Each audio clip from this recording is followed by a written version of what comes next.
Welcome to week number 9 of the creative process for Danza de las Brujas Fantasmas. This is the last episode. When this goes live, the backing track will be up on YouTube. And then next week, we start the next collection, hair metal. I was in the mood for something different. 9 weeks ago, we had this. I want to learn how to play a Bosa Nova. 5 weeks ago, we had this. Last week, we had this. This week, when everything's done, we'll have this. But first, Angry Orchard. It's like apple juice for the over 21. The sections in this week's video are my rules for the final mix, revisit all of the tones that we spent the last several weeks getting a basic mix, adding automations to liven it up. We're going to explore a weird idea that I had, then we'll listen to the playback. After that, my answer to the question, what is mastering? Then, we'll master the track. Finally, we'll listen to the playback of the finished product. There are links in the description that take you directly to every section that I just went over. Rule number 1, nothing is sacred, including this rule. What I mean by that is, this is our last chance to make this song sound as good as it possibly can before we put it out into the wild. But this is our last chance to work on it, our last chance to help it be as successful as it can be. I could have spent an hour getting the perfect kick drum tone and at this point throw it away. I could at this point decide I need to re-record the entire drum track and spend hours going back and re-recording that drum track. Nothing is sacred. Everything is on the chopping block. Everything will be re-examined and put to the test of, do my ears like it? The second rule for getting the final mix is don't be lazy. What I mean by this is if you hear something, if we're doing a final mix and we hear something that's not as good as it could be, that makes your hair stand on end when you don't want the song to make your hair stand on end, fix it. I don't care what it takes. I don't care how much work it is. I don't care if you've got to roll back and re-record everything. Don't be lazy with your final mix. Take as much time and give it as much effort as is needed in order to make it as good as possible. Rule number 3, don't be overzealous. Yeah, we're putting everything on the chopping block. We're gonna pull everything out on the table. We're gonna pick it up and we're gonna take a good look at it, and then we're gonna decide whether we put it away, throw it away, or replace it. But we don't want to replace stuff or throw stuff away just because. We want to make sure we have a good reason to redo that work. Number 4, wash. Number 5, rinse. Number 6, repeat. What I mean by that is, once we've re-examined the tones, once we've done any work that needed to be done to get everything sounding as good as it can, we're gonna go in and we're gonna mix the stuff. And then we're gonna listen to the whole song. And then we're gonna mix the stuff.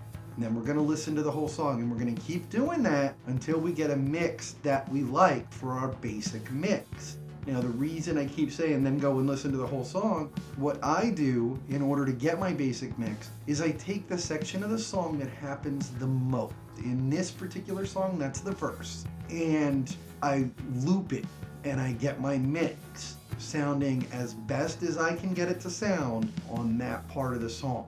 Then I play the whole song and make sure everything sounds good. If I hear anything wrong, I come back and I fix it, and then I do it again. And I keep going through that process until I have a happy medium where that part that happens the most sounds spectacular and everything else sounds really good at the very least. Rule number 7, automatons are your friends.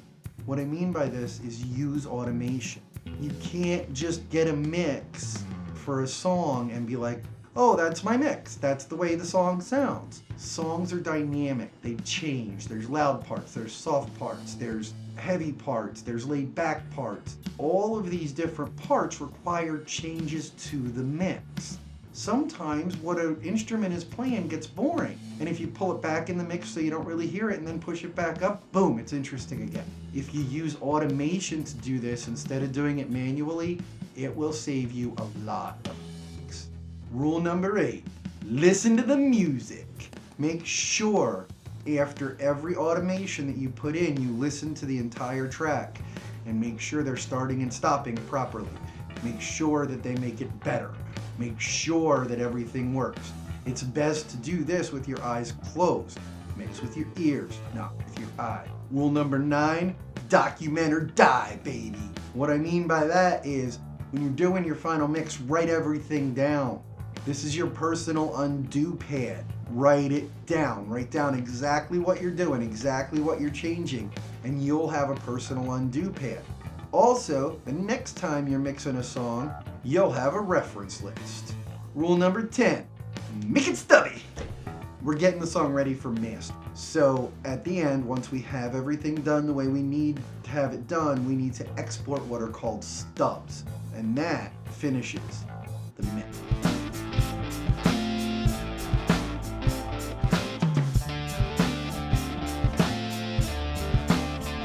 Before we actually get into the process of getting our final mix, I want to step back for a minute and I want to fully explain what compression really does. This right here, this green wave, that is your sound. Here are the names of the different parts of the wave. You need to know these and you might not remember them from 10th grade algebra. Your amplitude is your distance from your trough to your peak. Your trough is your lowest point of the wave and your peak is your highest point in the wave. Your wavelength is the distance from one peak to the next or one trough to the next. They're the same. And your inflection point is pretty much dead center between your trough and your peak. That's where the waveform changes direction. It goes from curving in to curving out. The way a sound wave works is your amplitude is volume, your wavelength is time. With compression, we have two settings that are very important, threshold and ratio. Your threshold is going to determine at what volume the compressor kicks in. When this signal is below whatever line you've set with that threshold, the compressor is not doing anything. At least it shouldn't. Your ratio is how much we're actually going to compress that signal once we cross the threshold. A 2-to-1 ratio, which is what I have symbolized here, is gonna cut that amplitude between your threshold and your maximum in half. A 3-to-1 will cut it down by 2/3. A 4-to-1 will cut it by 3/4, so on and so forth.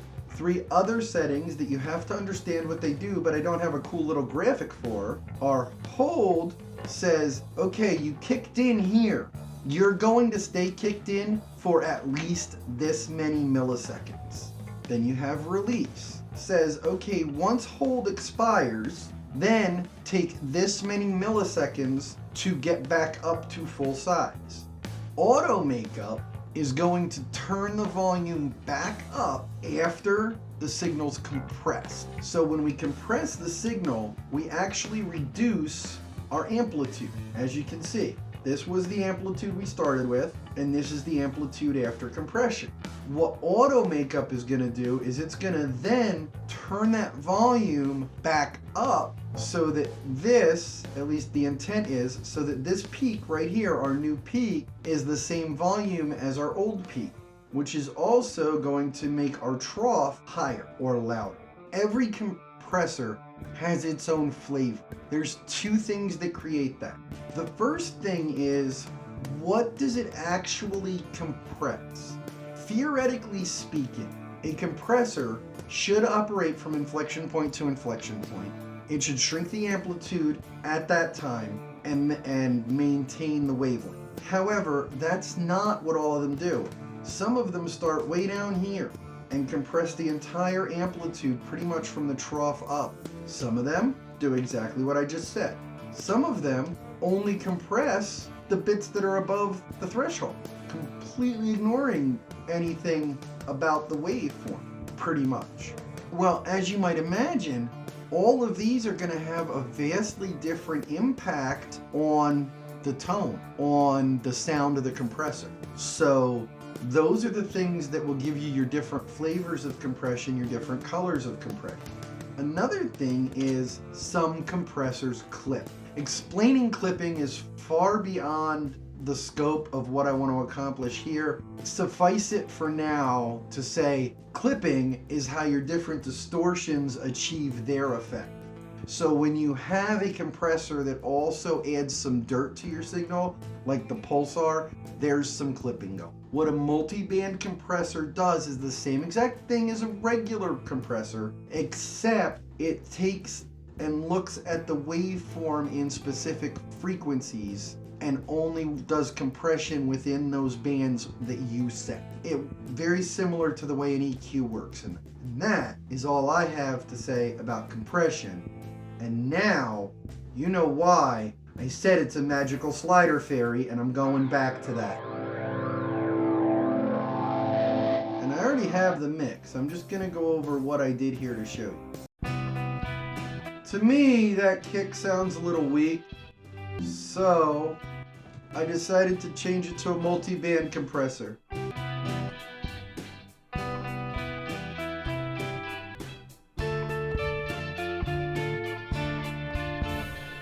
Basically, I have a band here that goes from the start all the way up to 500K, and the threshold is way down at negative 31.9 dB, reducing it at a 4:1 ratio, and I have the auto makeup turned on. Goes from 1000 to 2000. I have it pulled down to negative 52.2. I have it set to a 4:1, and I have the auto makeup on that, which is actually throwing a boost in there. I did a lot to this EQ as well. See the shelf I threw in there? That's new. I moved this up from 3000 to 4000. I added a boost around 1K, a little idea I got from Rick Beato. And I moved this boost up to about 600K. Really, all that really makes that kick drum bite. Then over on the snare, I also changed that to a multi-band compression. Here's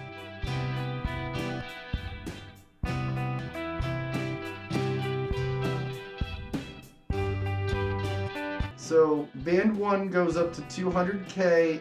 I have that set to a 4:1 and negative 36.3 dBs with no auto makeup on it. So it's just turning that low end down and getting it out of the way of the kick. From 300 to 1000, it's set to negative 30.2 at a 4:1 with auto makeup on.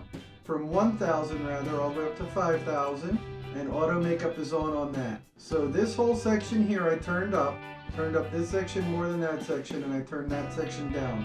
The next thing I did was over here to the room. I put the low shelf in, and I put the high shelf in. Brought out that kick, brought out those cymbals. Then I added a little more drum reverb. On the bass, I changed the chorus out. I went from the blue cat to the towel. Here's the blue cat. Here's the towel. Brings it out in the mix a little more. Also up here for the compression, turned auto makeup on for band 3. To the acoustic DI, I added a phaser. Let me solo that so you can really hear the difference.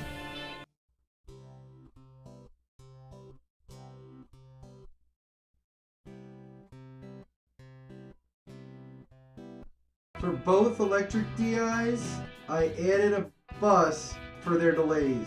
So this is right now is how it sounded. What that lets me do is two things.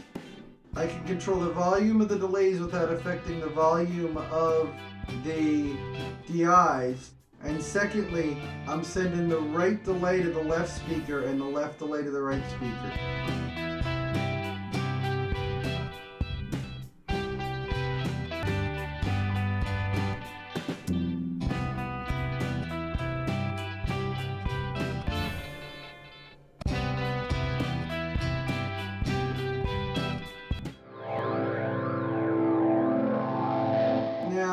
this song's going to be a backing track, so I intend people to solo over it, and I've got way too much melody guitar going on to make that happen. So I want to go up here to my electric bus and give it a lot less electric guitar.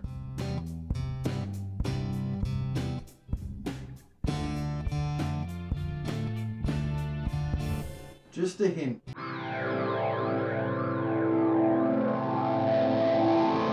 Then, when I listened to the whole song, I noticed that it needed some automation. On the drum reverb, I muted it for the 4 bass kicks at the beginning. That's just a count in so that anybody using the track to solo over gets a feel for the timing before the song starts.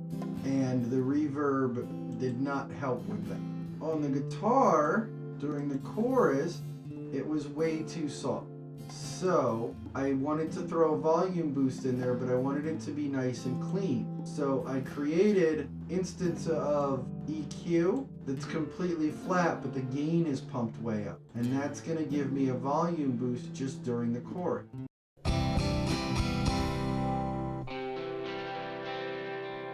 Hear how it's the same volume as everything else?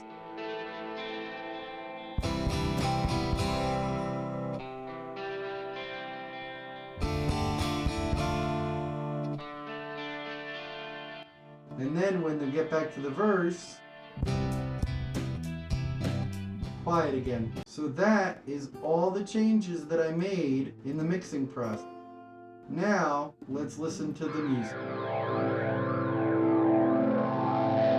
me tell you about that weird idea that when you're doing a completely digital recording and mix like this, it's a good idea to add some tape saturation. Tape saturation used to happen naturally due to the natural properties of tape. Nowadays we have to add it. I'm using something called Softtube. Simple plug-in, adds a nice little bit of tape saturation, a nice little distortion to it.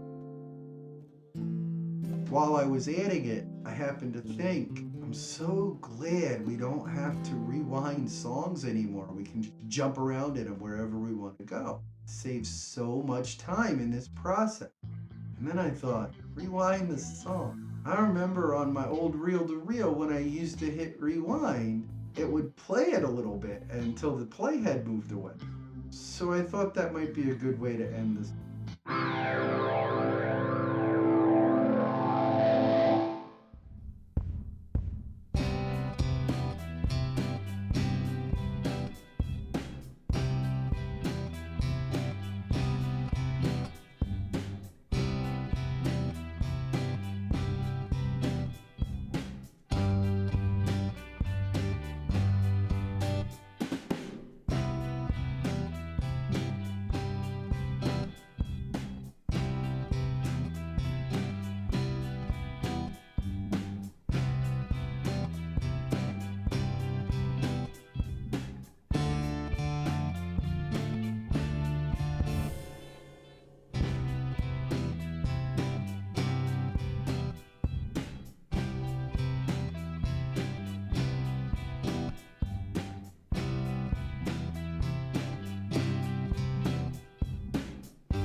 a song. You're increasing both fidelity and volume. Let's take a look at how we do that. First, notice that I'm working with a much different Reaper session than I was when I was mixing. I only have 5 tracks here. My faux master, and then 1 for each instrument: drums, acoustic, electric, and bass. These 4 feed into my faux master. My faux master feeds my master, and the reason I do that is so that this will work right. This gives me my LUFS reading. LUFS is just a standard loudness system that we use in the industry. So let's take a look at how we actually accomplish this. The first thing I'm going to do is pull just a little bit of the low end out. At about 100 hertz, I'm going to put a low shelf in at -3 dB. I'm going to put a little bit of a boost in at 300, 1.8 dB, and that's just to bring the bass out on very small speakers like laptops and smartphones and tablets. And then I had a bit of a sizzle going on, so at about 1725, I brought it down by 1.8 dB just to help tame that sizzle a little bit.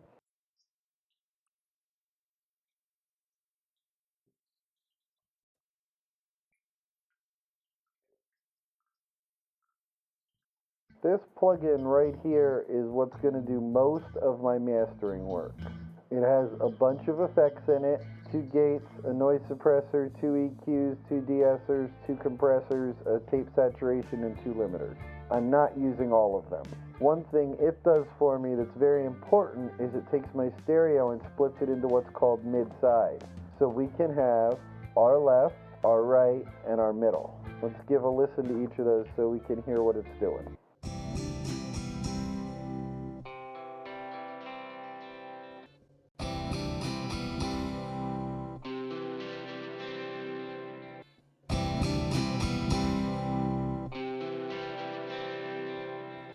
It'll also do sides, which is just the left and right summed together.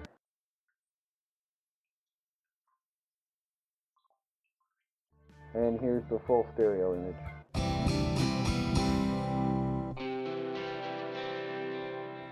So the first thing I did was added a noise suppressor.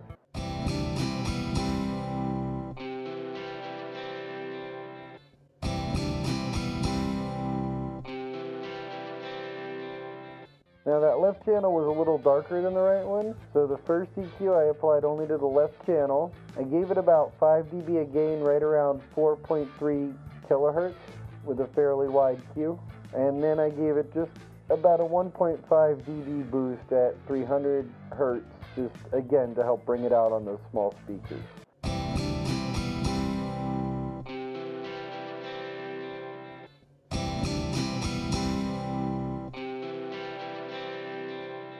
The second EQ is operating only on the mids, and it's actually just giving me a low cut at about 100 hertz and a high cut at about 10K. Just clearing up the extreme bottom and extreme top end, as well as super and subsonics.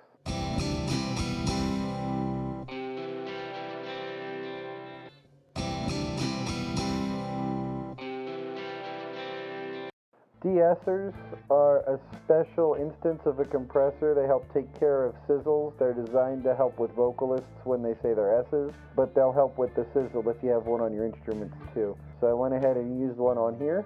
You can see my settings right there.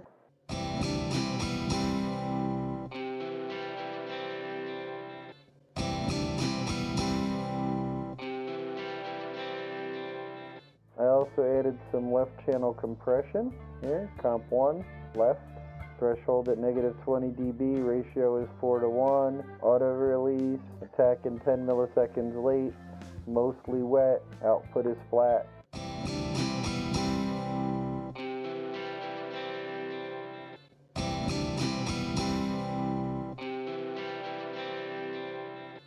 I also added some tape saturation, 2 stages, a little bit of tape flutter going on, which is going to be a slight modulation effect, a little overdriven, as if we're pushing the preamps in the tape recorder, and my evenness turned up a little bit, which that's actually the compression that you would get off of a tape deck.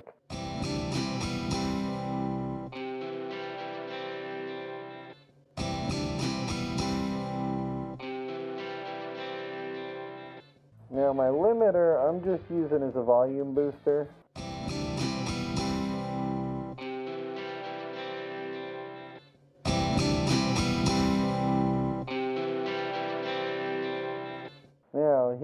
without any of these effects.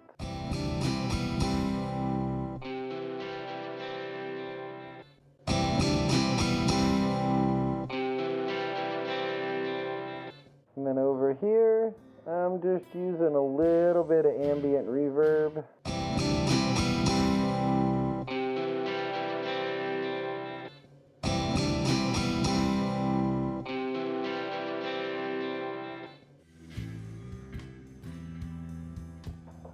Let's listen to the whole track.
Alright, that's it. It's mastered, printed, it's on YouTube, it's ready to go. Tabs over on the Patreon, full multi-tracks on the Patreon.